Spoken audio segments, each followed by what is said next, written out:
आसंतु नजर पकाइबा आज दिनर किछि गुरुत्वपूर्ण खबर उपरे। प्रथम रही हेडलाइंस। आवास योजना रे 2 ट्रैक्टर बाली देवे सरकार, सस्तारे घर तैयारी करिवे हिताधिकारी।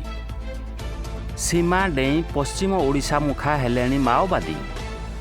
कलबल करिवो ताती, सोमवार 44 डिग्री छुईपारे पारद।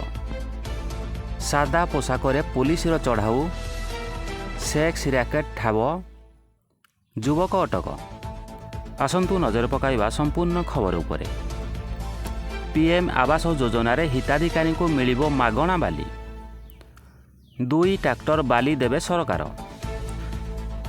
ए नै ड्राफ्ट प्रस्तुत होईछि। परमिट इश्यू हेबो। ए नै राजस्व मंत्री सुरेश पुजारी सूचना दैछन्ति।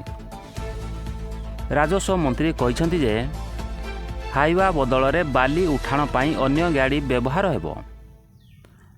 हाइवा रे 40 टन बाली जाउथिबारु प्रधानमंत्री सड़क योजना रे तैयारी रास्ता क्षतिग्रस्त हेउछि। बाली उठाण रे केउ गाड़ी व्यवहार हेबो एवं केते बाली उठाई पारिबे एथिपाई एसओपी प्रस्तुत हेउछि। खूब शीघ्र एसओपी आसीबो।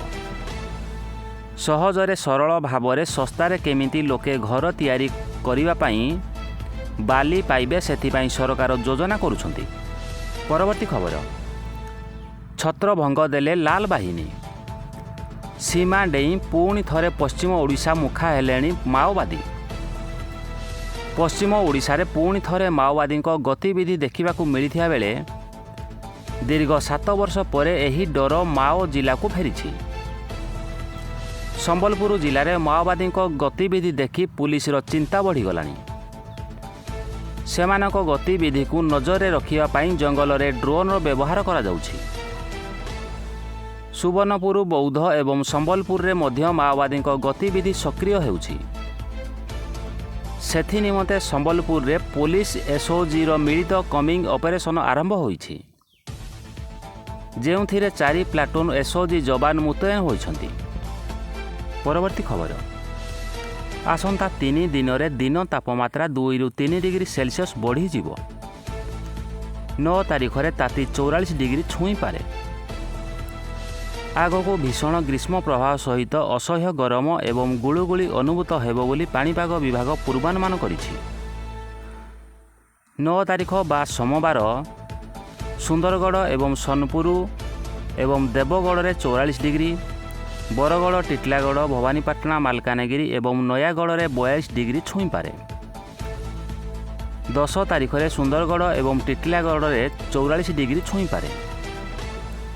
संबलपुर और बलांगीर में 43, भवानीपाटना, फुलवाणी, देवगढ़, नुआपड़ा और बौद्ध में ताती 42 डिग्री रही पारे बोली पाणीपाग विभाग आकलन करिछि। रविवार बालेश्वर, भद्रक, जाजपुर, केन्द्रापड़ा, कटक, जयसिंहपुर, पुरी, खोर्धा, नयागढ़, गंजाम एवं गजपति रे गरम एवं गुळुगुळी अनुभूत होई पारे। तेबे दक्षिण ओडिशार गंजाम, गजपति, कोरापुट, मालकानगिरी और रायगड़ा रे घड़घड़ी सहित वर्षा होई पारे। घंटा प्रति 30 ରୁ 40 किलोमीटर बेगरे पवन भी बोही पारे।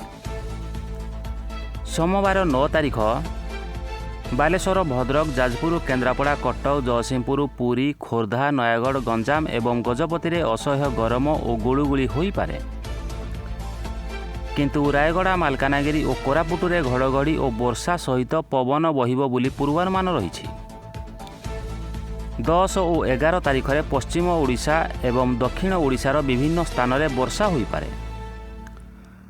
शनिवार टिटलागढ़ में 13 मिलीमीटर, सुंदरगढ़ में 11.6 एवं नवरंगपुर में 5 मिलीमीटर वर्षा होईछि।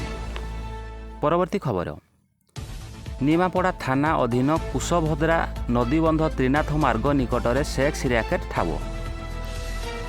पुलिस सादा पोशाक चढ़ाऊ करी दक्षिण मुखा नदीबंधर किछि दूर में थिबा एक घरू सेक्स रैकेट धरिछि। एही घटना जड़े युवक को पुलिस अटक रखी पचराउचरा चलाइछि। तांको ठारू पुलिस को अनेक तथ्य मिलिथिबा विशेष सूत्ररू सूचना मिलिछि। तदंत जारी रहिथिबारु पुलिस संपूर्ण तथ्य देइनि। सूचना अनुजाई उक्त घरे दीर्घ दिन हेला सेक्स रैकेट चालुथिला। ବାଂଲାଦେଶୀ ଯୁବତୀଙ୍କୁ ଏଠାରେ ଦେଖିବାକୁ ମିଳୁଥିଲା। ପ୍ରତ୍ୟେକ ଦିନ ଦାମୀ କାର୍ ଲାଗୁଥିଲା। ଏନେଇ ଅନେକ ଥର ଅଭିଯୋଗ ପରେ ମଧ୍ୟ ସ୍ଥାନୀୟ ପୁଲିସ କାର୍ଯ୍ୟାନୁଷ୍ଠାନ ନେଉନଥିଲା। ଉତ୍କର୍ଷ ନିମାପଡ଼ା କାର୍ଯ୍ୟକ୍ରମ ବେଳେ ଜଣେ ମହିଳା ଏ ବାବଦରେ ଏସ୍ପିକୁ ଜଣାଇଥିଲେ। ଏହାପରେ ଶୁକ୍ରବାର ବିଳମ୍ବିତ ରାତିରେ ପୁଲିସ ଚଢ଼ାଉ କରିଥିଲା।